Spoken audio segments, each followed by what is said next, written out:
Yeah. Yeah. Yeah.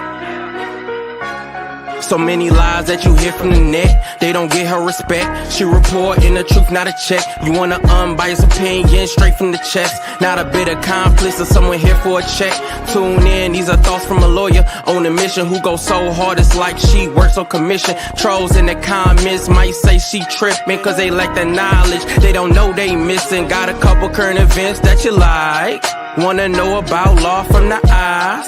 Tired of all these blogs running lies because their agendas are disguised. Tune in to the intellect, cause I'm sure y'all missing all the facts of the case that she steady is gifting. Someone here for the people, man, it's so uplifting. If you ain't subscribed yet, then you just omitting facts.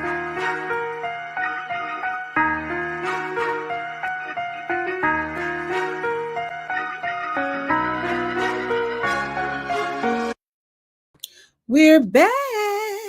Hello, everyone. My name is Pam Esquire, also known as your law intellect. We have been on a few times on today, but originally we were only going to talk about Diddy because Diddy had a hearing today. We had a couple of documents we were going to go over, but then I decided to go over this YSL situation. They had Love and Hip Hop, Hood Edition, Court Edition, Legal Edition going on in the court.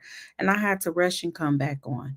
So right now, what I am doing is I am following this person who is outside of the courthouse. Let me share this. So just in case something happens, outside of the courthouse now, who is waiting, I guess, to see if perhaps Diddy's attorney has something to say. But if you guys do not know, Diddy, let me see if I could. Let me see here. Diddy filed a motion because he learned that when the MDC did their raid, they had potentially took attorney-client privilege documents. The government responded to it, and we went over that response the other day. And Diddy's lawyers came back and they basically responded as well and said, your response makes my motion seem like it really needs to happen because something ain't right about what you guys are doing. And basically, you guys, yeah, you're in jail, so you don't have a Fourth Amendment right like you have in your persons at home. You don't have an expectation of privacy.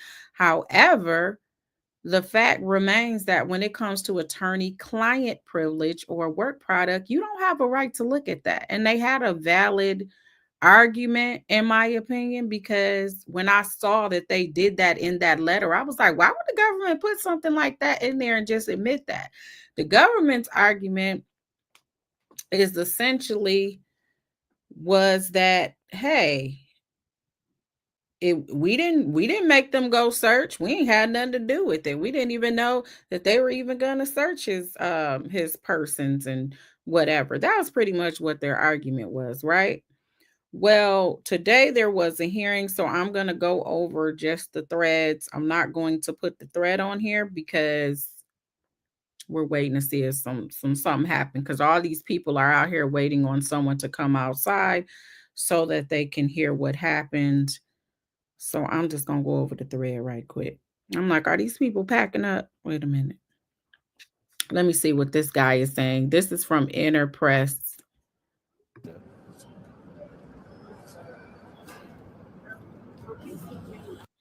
They're just basically standing out there looking at every door that swings open in hopes that it's someone that's going to talk. That's pretty much what they're doing. So let's see what the thread said. We know what the outcome is because I basically put it in my good title, so you guys wouldn't have to wait on that. Let me see. I gotta find this thread now. Let's see.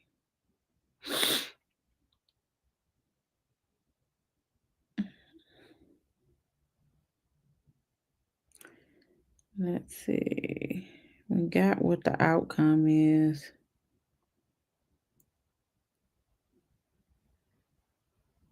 Show the thread. Okay. So he started the thread and he said, Sean Combs comes in from the holding cell in MDC Tan, walking fine, hugs his lawyers, and sits down. Now just waiting for the judge. So that was the first tweet. And there was a motion that was filed of which the judge asked, can Sean Combs come out and not be shackled? And they wanted the shackles taken off. They wanted the marshals to be ordered to take the shackles off while before he even entered the courtroom. And the court actually granted that motion. And so he was able to just come out today and wasn't, doing the little walk, doing the duck walk because he had shackles on. So he was able to do that. So then they have all rise.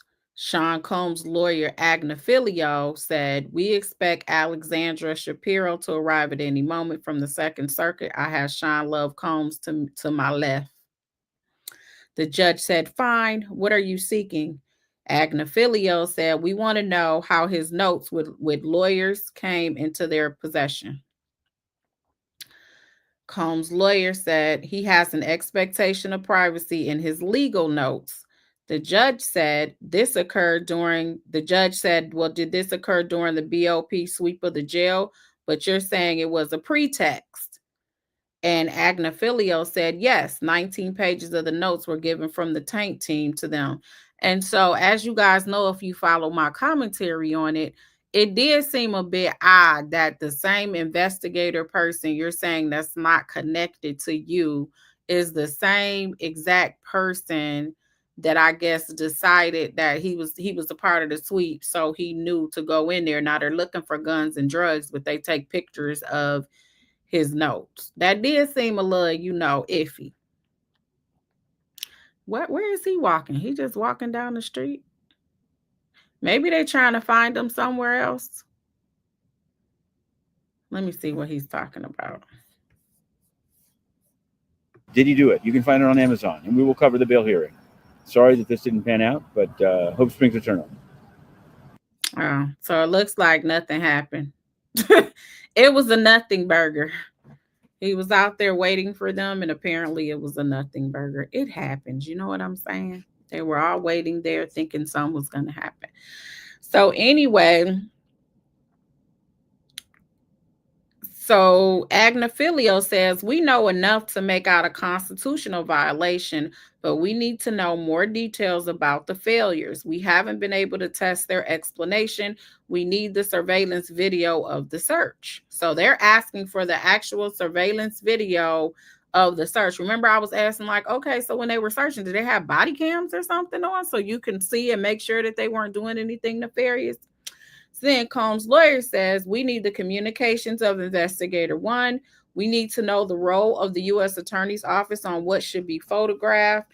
The search was for drugs and guns and cell phones, but these are Mr. Combs' legal files. The judge said, keep it on the logistics.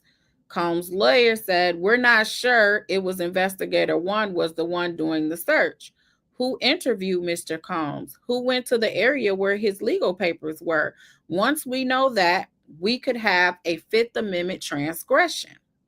So then Combs' lawyer says, we may ask for dismissal of the indictment or for the recusal of the prosecution team.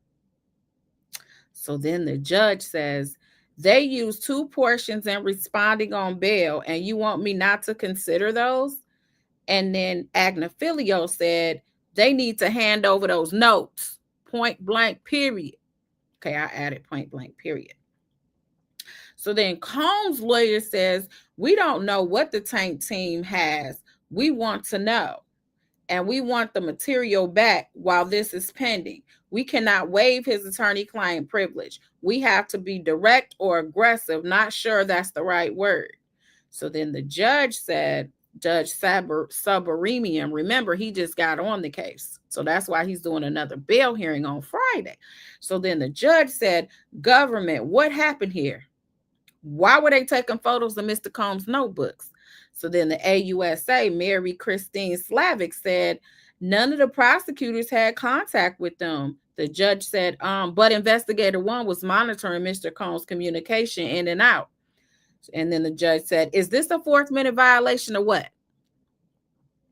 So then the AUSA responded, the BOP investigator works for the BOP, the Bureau of Prisons. He is focused on safety, and if the defendant is in compliance with BOP rules, he was not. It is true that BOP gave us the info. So then the AUSA continues, none of the prosecution team were aware that Investigator 1 was going to be a part of the sweep. The judge said, when did you become aware that photos had been taken of Mr. Combs' notes? The AUSA said, after the sweep. The judge said, but before the grand jury subpoenas? The judge said, so there's nothing else? So the AUS said, Mr. Agnafilio says the defense team does not know what the tank team has, but we made a production to them last night of everything, not just the 19 pages that were passed to the case team. So the AUSA said these material were obtained as part of the government's covert ongoing grand jury investigation. The judge said, is it standard procedure to photograph notebooks rather than take them so it could be known they were taken? See, that's another thing too. If they were taken, then Diddy could have told his lawyer, like, yo, I had these notes that we've been gathering and that I've been writing my thoughts on and trying to give you information on so we can, build our case, and they're gone. So then you know what's up. But if somebody comes in and they're sweeping your cell, which means you're not there to even witness what happened, and then they go in there and just start taking pictures of stuff, and you don't know what they have. So the judge is asking, so is that protocol that they can just go in and take pictures of stuff and not just take it so at least they know they're gone? And the AUS responded, I don't know. I don't know. So then the prosecutor goes on to say, the AUSA, we are not required to notify the defense of our ongoing investigation of criminal conduct. We receive these materials in an appropriate channel. Whenever we get new information, if there's reason to believe there's privilege, it goes to a filter team. So the judge says, if they were verbatim notes of his meetings with his lawyers, how would you know without asking the defense? And that's what I was saying. To you guys, I was like, how do they know what's considered defense information? He could have just been jotting stuff down. People don't talk in complete sentences. You don't really know. So you're deciding what is considered work product or attorney-client privileged information. So then the AUSA responds to the judge's question and says, our filter team does a serious job. This investigation was covert. We had a lot of information before charges were brought. You deflecting. Like, what does that got to do with anything? So then the AUSA goes on to say, I understand there is a dialogue between the defense and the filter team. I'm not a part of that. So then the judge says, I don't understand that dividing line between the covert investigation and discovery in these cases, given that the defendant has been charged. So the AUSA responds, our grand jury investigation is ongoing into conduct that has not currently been charged. We have multiple ways to get information that are not obvious to the defendant. We are not obliged to inform him. They have no authority for that. They like, we can do what we want to do, and we ain't got to tell you what we doing. The judge said, I want to be cautious since some of this is sealed, but is any of this privileged? So then the AUSA says, quote, not attorney-client. They suggest they were meant to be in the folder marked legal, but self-labeling is not enough. These include action items for non-lawyers. That's not privileged. There's information about family members' birthdays, also not privileged. We point to the Lemire decision by Judge Rakoff. We are happy to engage with the defense. So the judge says, how about agreeing that I should not consider these two excerpts in your opposition to the bail motion? So then the AUSA says, I think that's right for the bail argument scheduled for Friday. So, Judge, you shouldn't really make that decision. You should worry about that on Friday when we have the actual hearing. So then the judge said, what about putting them in a vault? There are inspirational messages. So then the AUSA goes on and says, these are related to our ongoing investigation. There is no reason to put the notes in a vault. As a matter of procedure, the defendant would have to make a motion. These notes are not attorney-client privilege. So the AUSA goes on to say, then there's work product, which is broader. It's meant to protect the attorney's mental process, but these are not that. It's about an administrative question. Following up with a paralegal is not protected. So it sounds like it may be paralegal type information, which a paralegal, how is that not protected? They are a part of our attorney-client. That's interesting. The judge said, what if an individual had counsel paid by another? And then the AUSA said, the payment, not privilege. And if it's about paying off a witness, that is what we are investigating. These notes refer to individual 2, a non-lawyer third party. It's on his to-do list. So then the judge said, a defense lawyer can investigate potential witnesses. It would be malpractice not to. True. If these are about the defense's team's preparation for witnesses, isn't it a closer call if it falls into work product? So the AUSA responds, the person tasked is the non-lawyer. So, and he says, on October 18th, the defendant told a family member to work with a non-lawyer to find everything about victim 2. And this non-lawyer individual 2 is not identified as part of the defense team. So the judge said, what about turning over the surveillance video? So the AUS says, we are opposed. Like what? There's no authority for that.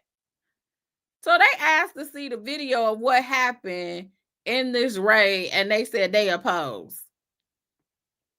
So the judge says, I noticed that Mr. Agnifilio, they want to work with you to try to resolve this. Agnifilio starts like, literally, it's like they say he seems to laugh. And the judge says, you may not agree, but why not discuss? Agnifilio said, we don't want to give them insight. So then Combs' lawyer Agnifilio says, all the legal pads say legal. What the government is saying with search is just not accurate. The judge said, wait, you are saying the photos taken were from pads marked legal? Can you show me? So then Agnifilio walks up and hands it to the judge, the notepad. So then Combs' lawyer says, when we visit him in jail, we have lists. Everything in these pads are things we discuss. Trial strategy, who we should speak to undermine a witness's credibility. We discuss everything with Mr. Combs. This is a sweeping racketeering case. We are studying this man's life for our bail application, his charity work. This is not a single day, a single event case. We spend time on every nook and cranny of this man's life. I have a case, Bufano 441 Federal 3rd, which is a very important case.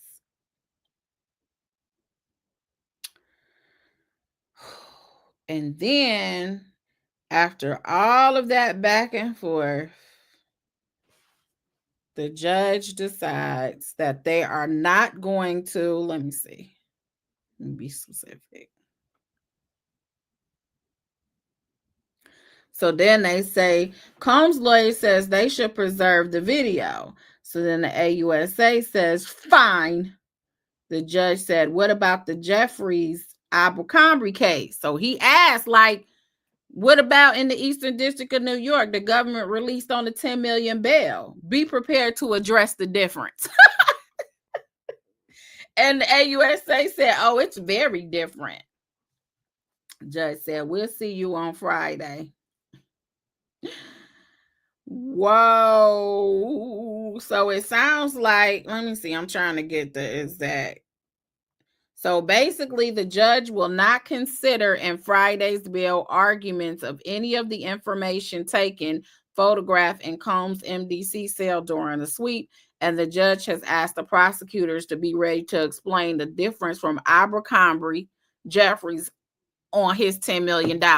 Didn't I tell y'all when that stuff happened? And you people were arguing with me. I'm like, they're going to have to show the difference between these two because their stuff was international too. And it's in the same, it's in New York. It's in a different district though. It's in the Eastern District. So he got a win today. Basically, they can't. So The information where they're alleging that he tried to pay somebody off, because I think that was the information that was in those notes, that cannot be considered when the judge does his bond hearing. And I did notice when it came to the Jeffries situation, the government did not come up or respond at all to that. So it's interesting that the judge told them, you guys got a couple of days to figure out how you're going to tell the difference. So hopefully what Diddy's attorney should do is they should probably go make sure they know all the nooks and crannies when it comes to that case as well, because they're going to probably pull information that we don't know as the public on certain things, between probably more stuff on Diddy and more stuff on this man's, alleged allegations. There are allegations at this point. But that is what happened in the hearing today. So I don't even need to go over the little document that was filed today where, again, Agnifilio, Combs' attorney, basically was like, their response makes it more certain that this was attorney-client information. So you said all the defense attorneys been on here fired up over thoughts. I don't know what these people have been drinking on today. They had their orange juice and they ate their Wheaties, but these defense attorneys is not playing around on today. Because, Diddy's attorney was we was like, huh? So maybe he's actually listening about not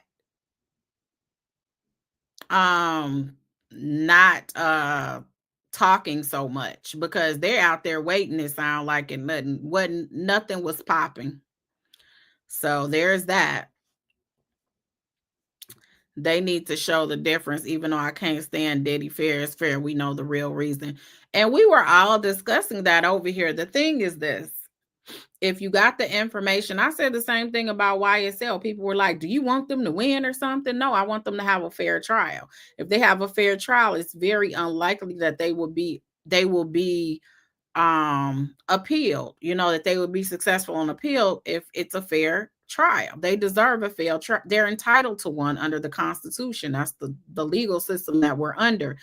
And what is very, very interesting as well, as you can look at like Weinstein. What happened with Weinstein? They allowed misconduct to come in that he was never charged of, which was highly prejudicial, and then it got overturned. So you put all this money into these trials only to get it overturned because you don't want to do things on the up and up.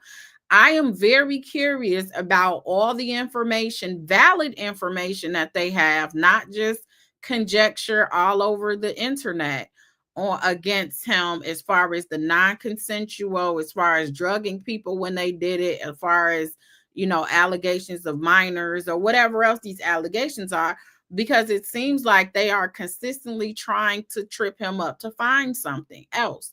If you have, when I covered Whitehead, he had 5,000 other things that were going on that was in his face, and they weren't following him like that. They went on ahead with the information they had, and they tried him. But I think they did it because they thought it was more of a tie to Mayor Adams, and they got into it and found out, oh, he's just a scammer. You know what I'm saying? But nonetheless, I didn't hear wiretaps, on his phones. Like that you didn't hear that type of stuff, when it came to him, because they just weren't going that hard. When it comes to Diddy, they're not letting him breathe. And then to do a sweep, you cannot say, and the judge, I think, made the right call. You cannot say, I think he may have had an appealable issue or some type of issue if he were convicted, because how do you just so happen the investigator that is monitoring the phone calls is the same investigator that does the sweep?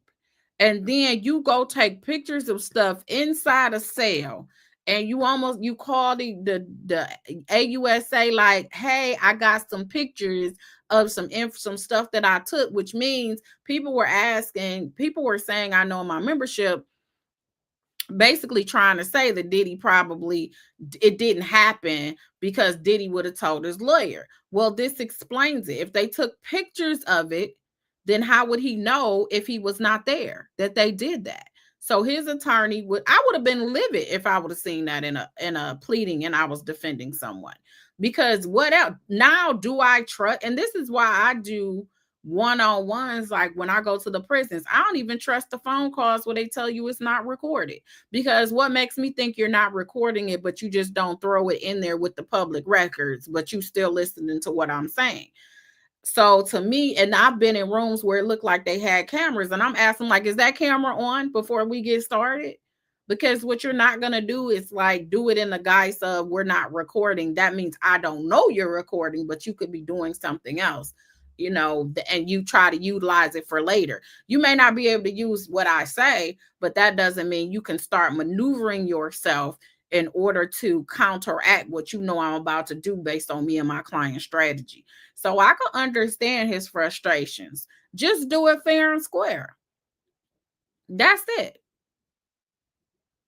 Y'all keep saying Diddy contacted witnesses. Abercrombie and Finch was also accused of contacting witnesses. I would appreciate if some of you guys would just say, we don't know anything about the Jeffries case.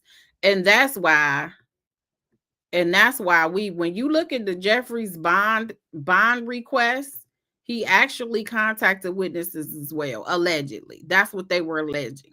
But there still was a $10 million bond. That's what the issue is.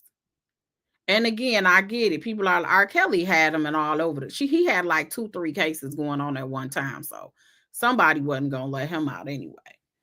And then he had already been beat a case because they were saying that he had tampered with some witness or whatever. But yeah, like just say, I don't even know nothing about that case. Where's this? What is his name?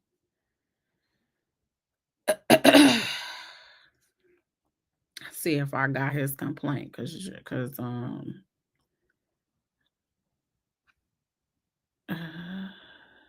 Mike Jeffries. Let me throw up his indictment right quick, because I never really went over it. Anyway, so let's go over this since we on here.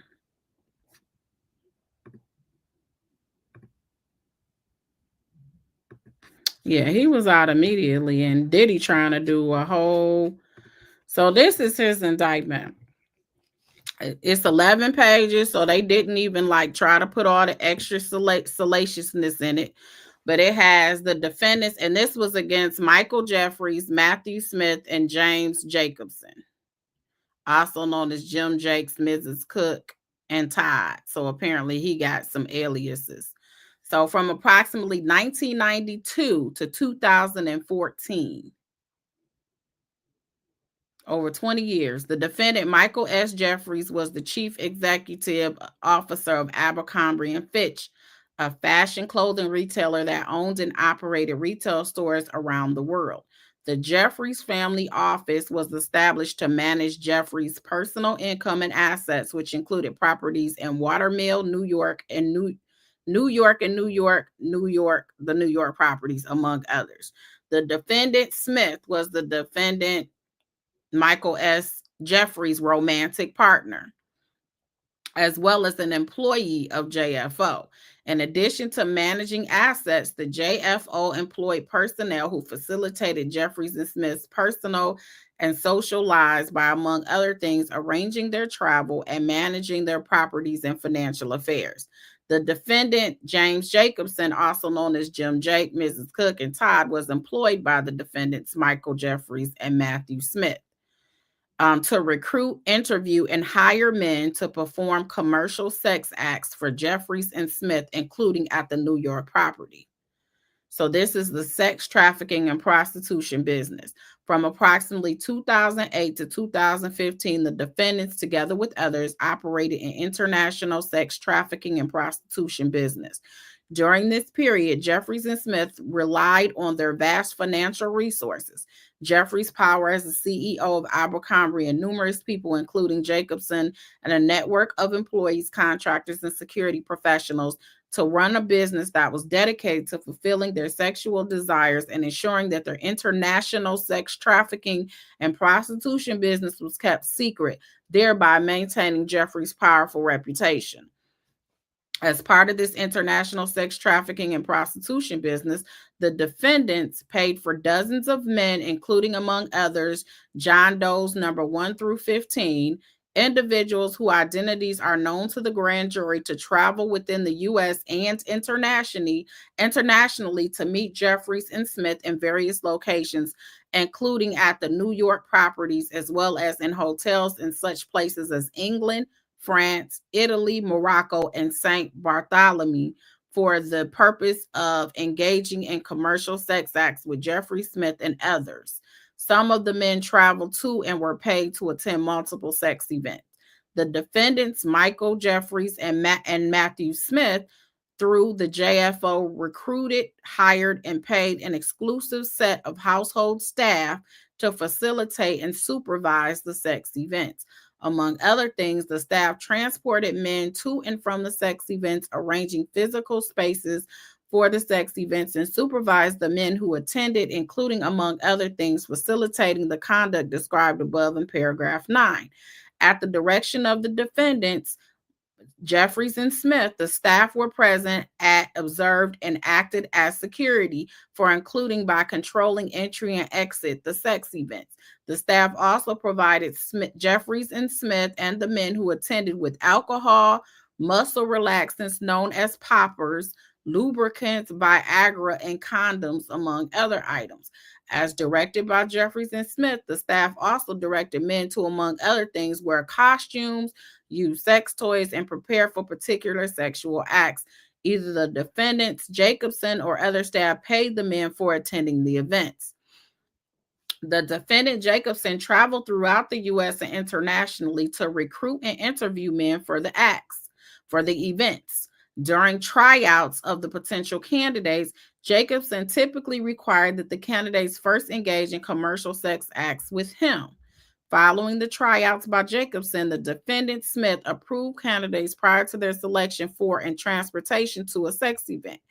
At the direction of Smith, Jacobson paid fees to individuals who successfully referred men who were subsequently selected. The defendants, Jeffries, Smith, and Jacobson, and others acting at their direction, employed coercive, fraudulent, and deceptive tactics in connection with the recruitment, hiring, transportation, obtaining, maintaining, solicitation, and payment of the men to engage in commercial sex. For example, Jeffrey, Smith, Jacobson, and others acted as at their direction. So they're giving examples. A, employed a referral system and interview process that failed to inform men of the details of the sex events before they attended, including the full extent and nature of the sexual activity that would be required of the men at the sex events, including, among other things, anal intercourse, the insertion of large sex toys into the anus, and high-pressured enemas administered by inserting a hose into the anus. B, required that prospective candidates first participate in a sexual encounter or tryout with Jacobson at times without advance notice. C, caused men to believe that attending the sex events could yield modeling opportunities with Abercrombie or otherwise benefit their careers, or in the alternative, that not complying with requests for certain acts during the sex events could harm their careers, including by, among other things, referring directly and indirectly to modeling opportunities that did not exist, incorporating Abercrombie's products in the sex events, and providing men with itineraries for the sex events that did not refer to commercial sex and instead resembled those often sent to models for photo shoots, thereby obscuring the nature of the sex events from the men selected to attend. D, physically groom men prior to the sex events, including at times shaving men's genitals without advance notice. E, required men to relinquish their personal items, including clothing, wallets, and cell phones, and store them in an inaccessible location during the sex events. F, required men to sign non-disclosure agreements, which, among other things, prohibited the disclosure of information about the sex events, including to their own family and friends, and required the payment of damages in the event of a breach. G, intentionally recruited heterosexual men, certain of whom were unwilling to engage in particular sex acts, including anal sex, and insisted that men who previously stated they were unwilling to engage in particular acts, including anal sex, nonetheless engage in such acts during the event. H, pressured men to consume alcohol, Viagra, and muscle relaxants known as poppers during the events. And I, required the presence of a staff during the activity and ensured that men attending did not leave the sex events until Jeffries and Smith decided they were over. So I'm saying, like, is this just different to y'all because it's men or something? I'm just saying, because it's mainly men. And that's a whole other conversation. This is all bad. That's why I'm saying everybody that's like, well, Jeffries is different. That's the only reason why I just pulled up this disgusting indictment because it wasn't even that long. It wasn't sensationalized. It didn't have all these different in between, I guess, colorful events, very specific. They just hit it, and told you what was being done around the world.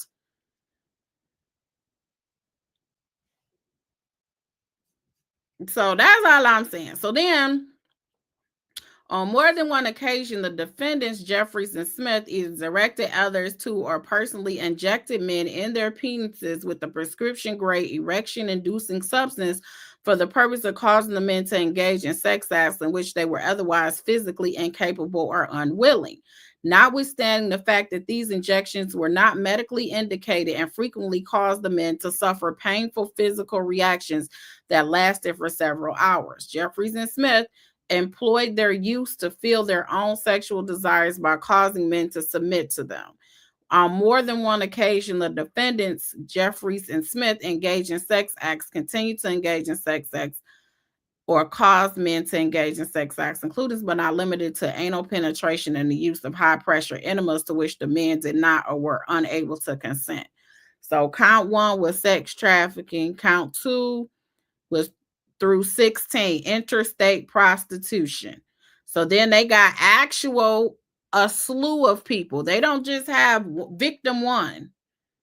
Like what they have victim 1, and I think they might allege a victim 2, but that's not didn't any acts in Diddy's. This says in or about or between December 2008 and 2015, both dates being approximate and inclusive within the Eastern District of New York and elsewhere. The defendants, also known, had their AKAs, did knowingly, intentionally persuade, induce, entice, and coerce individuals to travel in interstate and foreign commerce to engage in prostitution as described below. So count 2, they say it was John Doe number 1. They get their dates 3. Count 3, John Doe number 2. Count 4, John Doe number 3. So they got all these different counts, 9 counts right here, just for 16 counts, 1 through 16 is interstate prostitution, and it has all of the different counts. So then they have, the forfeiture of the property. So count 1 is the sex trafficking, count 2 is interstate prostitution, and it's for 16 different people in the indictment, not an allegation outside that's on YouTube. This is in the indictment that I guess they talked to people. When you look at Diddy, most of the stuff was pursuant to the stuff that Cassie had in her complaint. Now, they brought a lot of the stuff because they were talking about blowing up the car. That was Kid Cudi. That was in the complaint. The hotel, that was Cassie because the beating at the hotel and when the video came out. So they put that in the complaint. So a lot of this stuff is like, so this is why I said, and then when the government he already has bail. That's all I'm saying. Like, this man is out on a $10 million. He never went. With Diddy, this is what they did. He knew he was going to be indicted. He knew the grand jury had convened. He kind of had a general idea what the alleged charges were going to be. He moved to New York, according to his attorney, so that he can turn himself in at any time, right? With this guy, Jeffries, all of them, except for one, was offered bail. And the one that was denied bond was because he's not a citizen of the United States. He's a citizen of the UK. And because of that, obviously, he's an obvious flight risk. It's almost a presumption. And so he was the only one. Jeffries actually got a $10 million bond, and he has to be on tether. He was in Florida. They allowed him to turn himself in Florida. And then he was the Eastern District is the one that brought the charges. So then he was able to turn himself in Florida, get some type of whatever, and then deal with the bond situation between the AUSAs over at the Eastern District. So the Eastern District is actually handling it, but the reason why you see the pictures of Florida is because he originally was allowed to turn himself in Florida. Diddy, they arrested him, and we seen the TMZ video. They didn't tell him, they just came in and they arrested him. So I'm just saying, like, yes, it's all horrific, it's all terrible, but this man is already out. So we can say he didn't deserve bond either. But the fact of the matter is he did get bond. So when I read this, and then in his bond memorandum, the reason why the government asked for $10 million. It wasn't even like the government said keep him in jail. They asked for 10 million too, and their reasoning was because they said partly was he was actually threatening and trying to tamper with witnesses. Like he had hired a security company allegedly to follow witnesses around. Like that's what they put in the actual brief when they were trying to, for the bail sentencing memo. And they weren't even trying to keep him out. They just gave him a stupid large amount.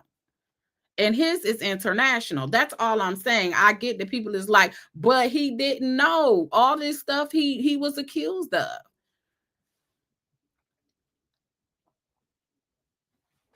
Yeah, no, Jeffries never went in. He bonded out the exact same day. He came in. I mean, obviously he got cash. He got the money. So it wasn't like they did a bond that they thought he couldn't even get. He went in and he got his fingerprints and went through the process, and then he walked out. So yeah. Diddy was still harassing people and still having F off, which is why they surprised him as at the hotel with the pink coat. So you got information that Diddy had just got done doing a freak off, or was he just doing something with somebody? See, this is what I'm saying, why I just don't like the internet. Let's just stick to the facts.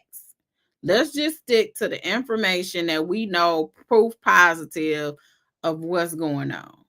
Nothing because you're waiting on somebody to come pick you up says you can't engage in no. Obviously, according to him, well, he ain't never really said that. I don't know if he did or not, but we know it was some drug usage that he was engaged in.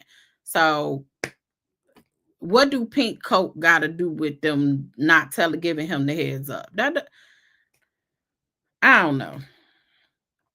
Simply means that I think Diddy might get bail on Friday. I'm just saying that the judge, I said the same thing, and people were coming for me when I said, why is Jeffries out on bond? Did y'all hear what he was accused of? And everybody was like, but I'm like, but what?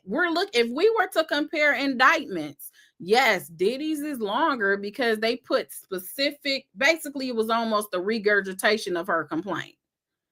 Of all these complaints that were out there. A lot of it were like, the actual civil complaints.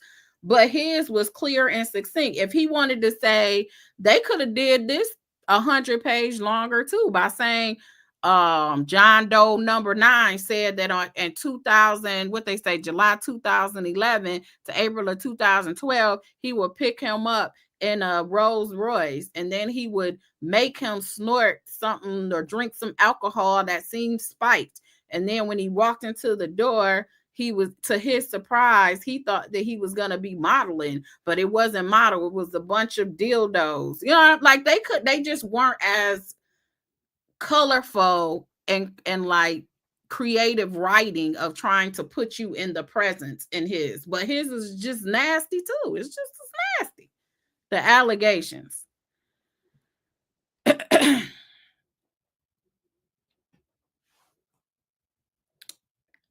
It simply means that Jeffries has been at it longer than Diddy. Seems like Diddy is the more recognizable. That could be it. I listen, I'm just watching. I just want you to do it in the fair way. That's it. Angie Me said Jeffries is a flight risk. Well, the government didn't think so. They put him on a tether and kept it moving. So That's that. But again, they weren't even fighting for him to stay. Part of why Diddy, I believe it's the sex trafficking that they say it's like a presumption or something. Jeffries did not go through all of that. You might be right, Tracy. Listen, I don't know. I'm just saying it's going to be interesting. And let me see. I don't think I got anything. Did I downloaded the stuff on Jeffries? No, I only had his indictment. But yeah, and they're indicting his hold on a second. See if I can pull it up real quick. When he did his sentencing memo. But shoot, and I said it when I looked, I said, listen, they need to look at his memo and see what he did, because he must have said something right if they let him out. Because and the government was never trying to keep him in either. Like meaning they weren't trying to say, you shouldn't get a bail at all. That was never what they were alleging. They just wanted it to be high as heck. And I believe they said 10 million too. It might have been, I'll see exactly what they were asking for.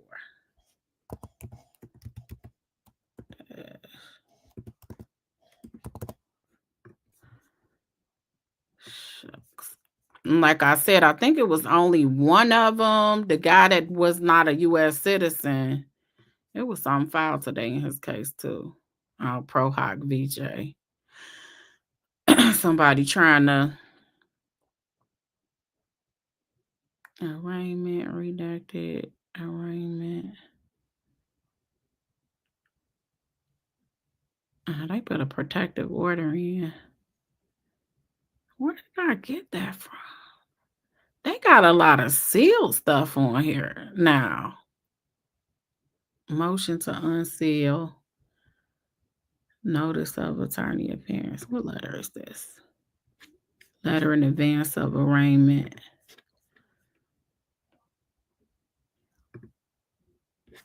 Redacted document. They got a bunch of redacted stuff on here, which is very interesting. Like there's a lot of sealed stuff on here.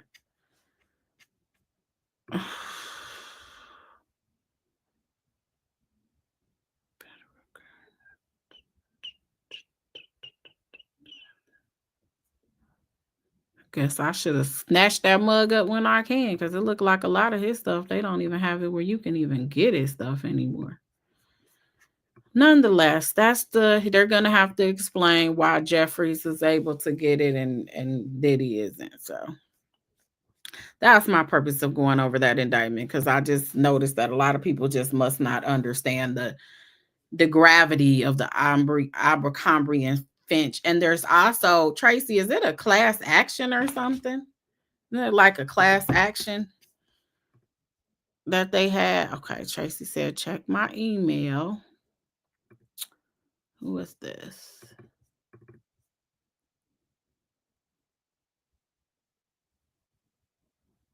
Is it? Oh, this is oh yeah, okay. So this is the class. That's what she sent me. See, we were on the same thing, same page. So this is, thank you, Tracy. Shout out to Tracy. This is the class action complaint against Abercrombie, Jeffries, Smith, and the family offices. And let me see how long this intro is, because that's about all I'm gonna read. Okay, I'll read the intro that I said. Because it's 128 pages. Plaintiff David Bradbury files this individual and civil class action complaint for damages and other relief under the United States Federal Anti-Sex Trafficking Statute, the Trafficking Victim Protection Act, New York Service for Victims of Human Trafficking. Negligent and intentional acts related to sexual offenses is defined in Article 130 of the penal law, victims of gender motivated violence protection law. That's what they're using on Diddy, is this victims of gender motivated violence, which is interesting because I don't see a lot of them using the sex trafficking, but they are using the victims of gender motivated violence protection and intentional infliction of emotional distress. The suit arises from defendant Abercrombie and Fitch Company's participation and intentional involvement in a widespread sex trafficking operation led by its CEO, Michael Jeffries, as well as the direct financial benefits it received therefrom. Jeffries has been described as a man who, quote, just never stopped working for the brand, thinking for the brand, end quote. He has even been referred to as the heart and soul of Abercrombie. That was the case from the time that he conceptualized the over-sexualization of young men to catapult the Abercrombie brand into success, and it remained the case when he used his role as CEO of Abercrombie to prey upon attractive young men who believed that Jeffries was going to hire them as a model, the pinnacle of the modeling industry for men during the relevant time period. Abercrombie knew that it was providing the financial lifeblood for a sex trafficking organization led by CEO from at least 92 to 2014. Jeffries was so important to the profitability of the brand that he was given complete autonomy to perform his role as CEO however he saw fit, including through the use of blatant international sex trafficking and abuse of prospective Abercrombie models. In exchange for providing the position of power and unfettered access to corporate funds necessary for Jeffries to sexually terrorize aspiring male models, Abercrombie knowingly and intentionally benefited and received things of value from Jeffries and his sex trafficking operation, including the value Jeffries himself brought to the brand. As the CEO of Abercrombie, Jeffries had modeling scouts scouring the internet and various other resources to identify attractive young men seeking to be the next face of Abercrombie. The modeling scout would typically require the hopeful young model to meet with him first during an initial casting. If the modeling scout saw, quote, potential in the young model, he would be invited to attend a casting at the palatial home of Michael Jeffries, the well-known CEO of Abercrombie brand, with his partner Smith. Often those prospective models turned sex trafficking victims were later sent to other places, including New York, Morocco, England, and France, to be actually abused by Jeffries and other men under Jeffries' control under the guise of becoming the next Abercrombie model. Abercrombie knew about, endorsed, and ratified Jeffries and Smith's use of the Abercrombie brand to sexually abuse young men. Prior to his arrival at the Jeffries casting, the model was often provided with Abercrombie brand clothing that he was required to wear to the event. An Abercrombie gift card would be left at an Abercrombie store for the model to pick up and purchase the required clothing. Consistent with other modeling interviews in the industry, the prospective model was also provided with a detailed cost sheet inclusive of prepaid travel arrangements that had been made for him by the modeling scout from his location to the home of the Abercrombie CEO at his Hamptons estate in New York, to make clear to each of the prospective Abercrombie models in attendance that these were authentic Abercrombie endorsed interviews. All the men in attendance at Jeffries' home were dressed in Abercrombie attire, including the other models, the apparent security staff, as well as Jeffries and his longtime partner, Smith. Each model was initially led into Jeffries' home and taken an interview with Jeffries, after which each of the prospective models was forced to strip down to Jeffries could view his body, which was not uncommon in model interviews with Abercrombie or other major brands. After this portion of the interview and casting, the models were made to sign documents described to them as non-disclosure agreements before suddenly being taken into rooms where men were engaging in sex with one another. Each of the models were then forced to take drugs and to participate in sex acts with Jeffries and others, including Smith, all at Jeffries' direction. The models were led to believe that being sexually abused by the CEO of Abercrombie and his partner at a remote private location arranged by the company was the price that was paid to obtain one of the most coveted roles in the industry, an Abercrombie model. The fact was reiterated to them several times by several different people who were known to have knowledge of the inner workings of the industry. These individuals that informed the prospective models of the normalcy of engaging in sex with Jeffries and others to obtain the Abercrombie model position included not only Jeffries and Smith, but well-known Abercrombie photographers such as Bruce Weber. Abercrombie's crucial support allowed Jeffries to successfully rape, sexually assault, and coercively sex traffic David Bradbury, Barrett Paul, and the numerous other members of the class proposed below. Abercrombie further knew that Jeffries was regularly committing violations of the New York Penal Code, and they got all the codes, and acted to enable and facilitate Jeffries' commission of such offenses against countless young men, including David Bradbury and other class members. Further, the crimes of violence were committed because of the victim's gender or on the basis of their gender and due at least in part to an animus based on this gender. Abercrombie also knew that Jeffries, while acting in the course and scope of his employment and on behalf of the company, used means of force, threats of force, fraud, abuse of legal process, exploitation of power disparity, and a variety of other forms of fraud and coercion to cause young men to engage in commercial sex acts, knowing that it would earn millions of dollars in exchange for facilitating Jeffries' sex abuse and trafficking. Abercrombie chose profit over following the law. Specifically, Abercrombie chose participating in and facilitating the sex trafficking conspiracy for many years to keep its sexually abusive CEO at the helm and to churn profit. Whoa. I wonder how many. As discussed below, many other men believed to exceed 100 victims are similarly situated to David Bradbury. So they basically go through what you have to do to have a class action. Oh my gosh. By 2003, under the direction of Wexner and Jeffries, the over-sexualization of the brand was speaking for itself.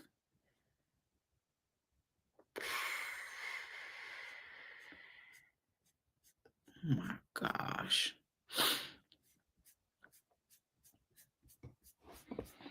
It's a lot going on here. What is this?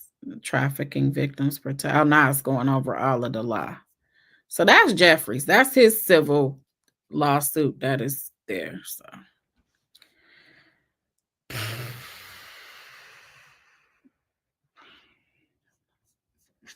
Tracy said, I wonder how far did Jeffries and Diddy live from each other? Man. Because didn't somebody say that's what Diddy allegedly said? Like, if you got to show what you're willing to do, I guess, in order to be in the industry. I don't know. This is just horrible.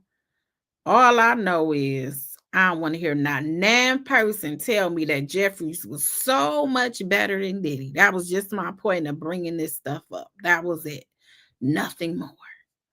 Because I don't know why that comment, I know why it bothered me, because I know people said it without really looking into Jeffries.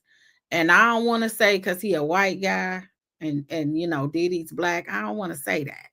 But a lot of people obviously didn't read into it, and they're making these comments without sufficient information. And I think that's what really bothers me. Thank you so much, Attitude and Tylenol, for the super chat. You said you've been working today. Girl, all day long, I've been on these YouTube streets. Name Change sent 5 memberships, and for that, I am so grateful. Thank you so much for adding to our membership. Lisa said the details are reminiscent of Hugh Hefner's predatory behavior. And it's interesting with Hugh Hefner, they didn't come out with that series till he was dead, and he lived for a long time. Like, he died at like, what, 91 or 2 or something? And they didn't come out with the series about him until he was out of here. Tracy said Jeffries was flying people internationally to be abused. Come on, how he get to go home? I don't know. That's my point. They felt like $10 million in a tether was enough for Jeffries, but for Diddy, $50 million, 24-hour surveillance, security teams. You can't talk to nobody. You can't get on the internet. None of that is sufficient for him. But this man could just walk home. I don't know. I just see the disparity in it. I'm glad you got it, Bama girl. That's the reason for a lot of it, though, even for my own skin folks. Yeah, because it just amazes me that people are just like, oh, but Diddy did this. And I'm like, but do you know the case? Like, are you saying that for you? And then I had someone say, well, that's your job. You never went over the complaint. No, it's your job before you make a comment where you sound so matter of fact to make sure you know your facts. That's why I always say, where's your authority when you say whatever you say? It's all bad on both sides. But when I listen to his stuff, he should have been the one asking to put up $50 million, 2 houses, 2 farms, two casinos, and his mamas and his daddies and his brothers. And then somebody said something about him being old. Okay, so was Bill Cosby. Bill Cosby was walking in there half blind, couldn't hardly see the people and had to be guided. And they still had no problem prosecuting Bill Cosby. Did they or did they not? And why did Bill Cosby's stuff end up getting dismissed? Because they ended up doing, we're like in the first trial, I think it was a hung jury, and it was they didn't allow prior bad acts. And so he ended up having a hung jury. Then they retried him, and then the judge decided to allow the prior bad acts. And they also, there was a I think it was a transcript from a deposition of which it was supposed to be sealed, like permanently sealed, and that was allowed. And in there he was free because they was telling him, you know, hey, he talked about quaaludes and him giving women quaaludes, and that was basically the error back then and all of that. And that's kind of like, and then what happened with him? It ended up being overturned. Like, he ended up getting free. Like, just do right in the beginning. That's all I'm saying. Thank you so much, DST 1095, for becoming a member. I appreciate that. But no, people was telling me like, oh, it's because he old. Like, what? Oh, so you want them to come at the old white man? You want them? No, they came after Bill Cosby, so they can come after anybody. That's how I feel. Shoot, Weinstein on one, you know, he ain't the most healthiest either, and he ain't the youngest. So age to me is not a rationale. Peyton, thank you so much for the cash app. I appreciate it. My eyes are burning. I am tired. I have words. And Peyton, I thank you for acknowledging my hard work. I really do. Thank you so much for the cash app. But I'm about to get out of here. We've been on here for an hour. I just said I was going to update you on the Diddy hearing. There's another one Friday. So tomorrow, if you've been watching YSL, they're not doing anything tomorrow. I guess they come back Thursday to see if the defense is putting on a case, or if they say their defense rests and they're not calling anybody, then you'll have the defense probably motioning for a directed verdict, and then the judge will probably deny it. And then after the directed verdict, it might shock us all that she granted or something, but then that's the end of that. And then they'll do closing. They'll do their closing statements or closing, arguments, I guess you can call it now. But that's supposed to start on Thursday. So they really might have the case in the hands of the jury by Friday on the YSL case. So that'll be interesting. A lot of people are going to figure out what they're going to talk about after YSL, because yep, I heard about the celebrity suing attorney Busby for extortion, but I have not been able to find, like, allegedly and apparently, because I actually posted it last night in my membership.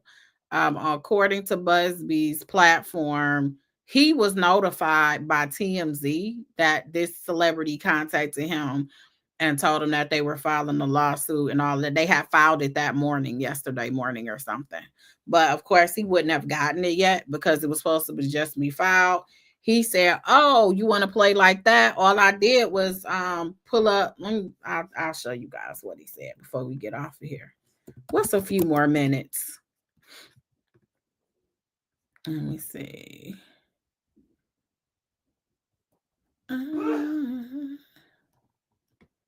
Tony Busby. Let's pull you up, Tony. Tony. He said something about Diddy on here too. I'm going to see what he says. So Tony Busby said, I've been sued in Los Angeles in a last-ditch attempt to stop me from revealing names in public lawsuits. It won't work. The irony. The suit against me was filed by a powerful John Doe, and put in quote, powerful. Here is my full statement. We won't allow the powerful and their high-dollar lawyers to intimidate or silence sexual assault survivors. It has been reported that a lawsuit has been filed against my firm claiming extortion. The lawyers that filed it also immediately called TMZ in an apparent effort to silence those who allege sexual assault. Here's the deal. Sounding like Paige Whitaker and YSL. Here's the deal. The case filed against my firm is not only without legal merit, it is laughable. Here's why. On behalf of 2 clients who alleged sexual assault, we sent a standard demand letter to a New York lawyer that we know represents an alleged perpetrator and potential defendant. The letters were sent seeking a confidential mediation in lieu of filing a lawsuit. No amount of money was included in the demand letters. No threats were made. The demand letters sent are no different than the ones routinely sent by lawyers across the country in all types of cases. It is obvious that the frivolous lawsuit filed against my firm is an aggressive attempt to intimidate or silence me and ultimately my clients. The effort is a gross miscalculation. I'm a U.S. Marine. Well, I could hear him say, hoorah. I don't know. I could just hear him say that. I won't be silenced or intimidated. Neither will my clients. Since our professional efforts at resolution obviously have failed, we will instead disclose the demand letter we sent at the time we filed suit. So they said, we're going to sue you and we're going to attach the demand letter. Abuse of the legal system, unfortunately, runs rampant. The lawsuit filed against my firm is a prime example of that. Sunlight is the best disinfectant. I have confidence that with full public disclosure, all of this will sort itself out.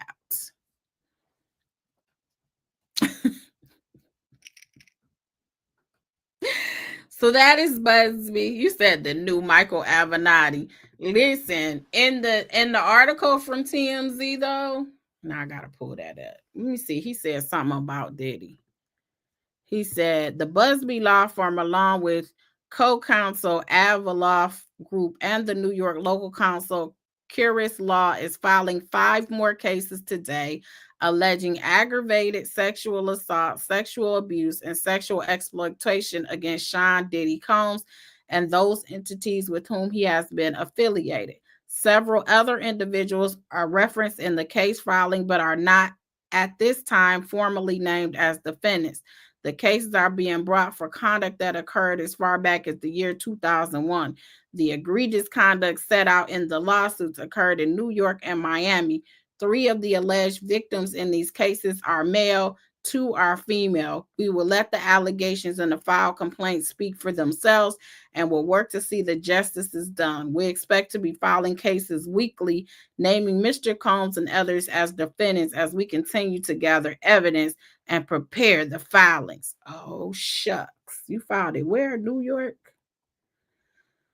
Whew. Okay, let me double check here. All right. Let me see. Diddy, stay in some mess. You got one look, you get one win, you take 1 step forward, you take 10 steps back, Diddy. My. I bet you wish you would have stayed home and ate popcorns and had Netflix and chill with Kim sometimes instead of being out here in these streets. Okay, let's see what Buzz be talking about. Let me see if he filed anything today in this court. Busby is busy. Y'all gonna make me have to change my thumbnail. I'm gonna talk about everything but the hearing for 5 minutes. Okay, let's see. I don't see anything here. So let me see. Let me go to California. Let me go to New York.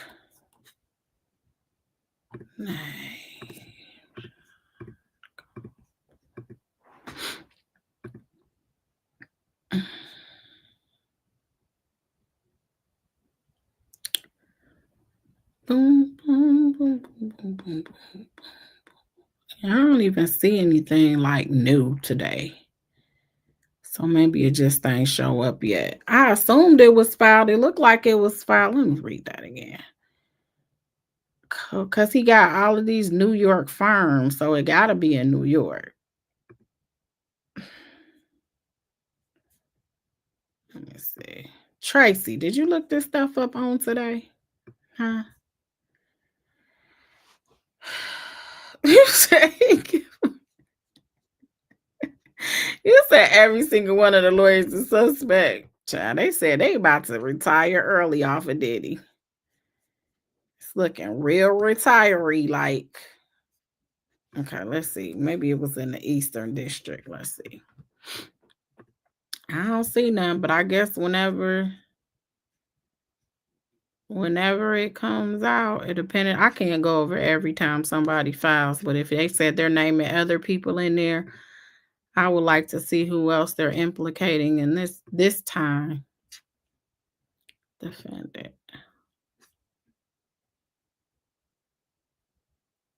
Smith. Wait.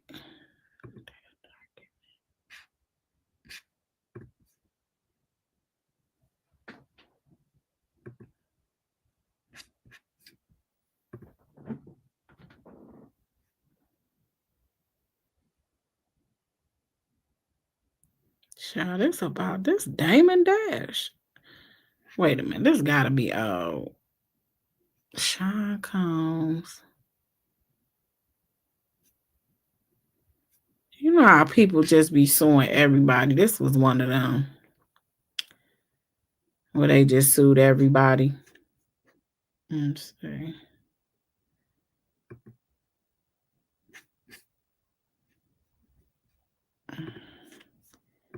Yeah, the Eastern District have most of the people that they're not really real. They don't have real allegations. They sue everybody. They like, we suing Yandy, we suing Candy, we suing like Nicki Minaj. Like, what are y'all talking about right now? Can you explain how these demand letters from attorneys is or is not extortion? So what happens is this. This is why it's confusing to know, to seem like you really want justice for this. And your point is to let people know how he is and get some type of justice, because it's really not if you're doing it this way. So what some people will do, what a lot of attorneys do, is you'll draft your complaint. And because you may have a client that just doesn't want to go through litigation at all. And so before you file it, actually physically file the complaint and file it to the docket, you say, listen, this is the complaint that I plan on filing and I'm suing you. And as a celebrity, not even just as a celebrity, some big businesses do a cost benefit analysis that, hey, listen, my client might be liable, so how much can I settle it for? And so they just send a demand letter and say, we're about to file a lawsuit based on sexual abuse or whatever, and your client, you're negligent. Please forward this document to your insurance companies, your lawyers, or whoever. We would like to address this amicably. So if you would just contact at your earliest convenience, perhaps we can avoid protracted litigation by just, having a conversation. So he is not lying when he says that is something that is common for lawyers. My issue, I guess, with him is that everybody's making it seem like they're exposing him, but you're not exposing him or other people, other alleged defendants, if you settle it behind closed doors. That's not exposing anybody, because that settlement is going to be very, very clear that he's denying liability. He will never, and it'll probably say it has to be a confidential settlement or you're going to pay all this money back. So that's the issue I have with this. You do a 1-800 number, you stand in front of everybody, and you make it seem like everybody's going down.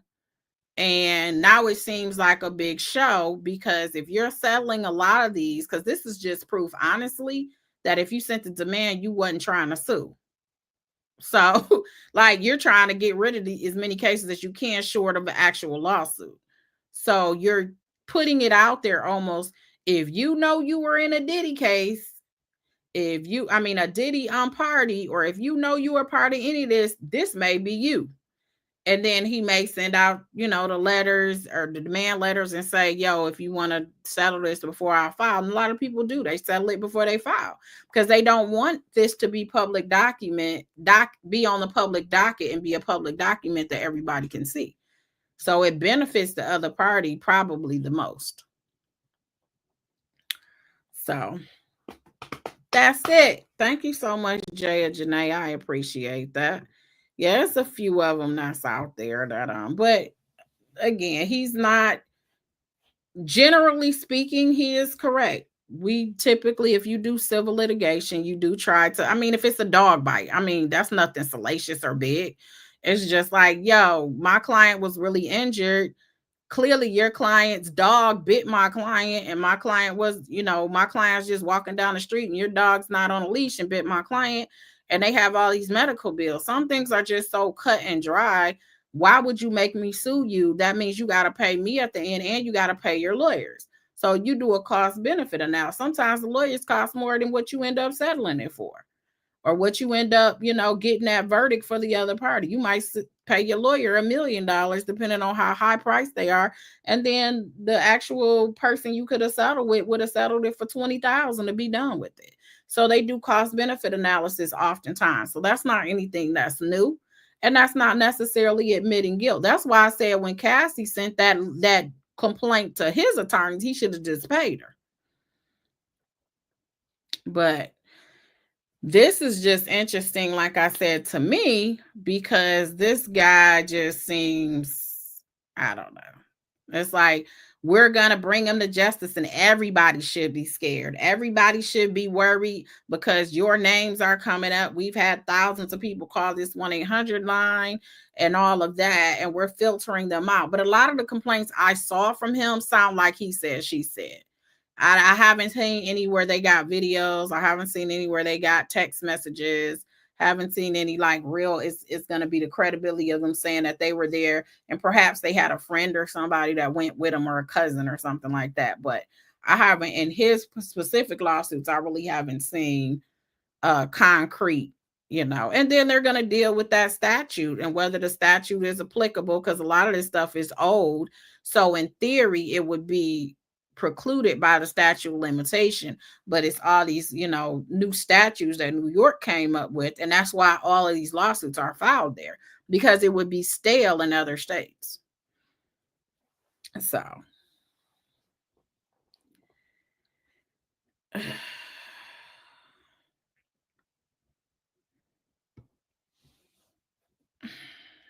it's not, I get what you're saying, Lisa, but it's not extort. Like, if we're going to sue you, we're going to sue you. So we give you the option of that. Usually this happens when you're not a high profile person, but I think it benefits high profile people more, because now people can't be like me looking up complaints or looking up pleadings and see, man, I didn't know Diddy got sued in 1992 for A, B, C, D, and E. That is like forever public record for the most part. Sometimes you can get it under seal under certain circumstances. But yeah, so it's not, it's, you should do everything economical, and a lot of stuff is for the sake of judicial economy. If you're going to go into court and you litigate and then you're going to end up facilitating anyway, or going to some type of mediation, then you basically spent time litigating and you could have just settled it in the beginning. So you try to eliminate going to court if you can. So from that perspective, I see, I can see you doing demands. My issue, like I said, is the fact that if you make it seem like nobody's safe, and this is a year of exposure like Cat Williams, that's not happening if you settle with everybody behind the scenes. So, but I'm getting off of here, y'all. I stayed on how long after I said I was leaving before? Like 20 minutes. And I probably won't come on tonight. Well, that's the plan, unless something pops off again, and I'll be right back on this joint. You guys will be like, she's back again? I'm like, yeah, she's back. But that's it. We out of here. I had to let you guys know about, I might have to put Jeffrey on this thumbnail. I'm going to have to change this thumbnail now, because this Jeffrey dude, this Abercrombie, I just wanted y'all to know why his attorney was arguing the way he was about the Abercrombie and Finch situation. But all right, make sure you like the video, subscribe to the channel. I'll talk to you next time.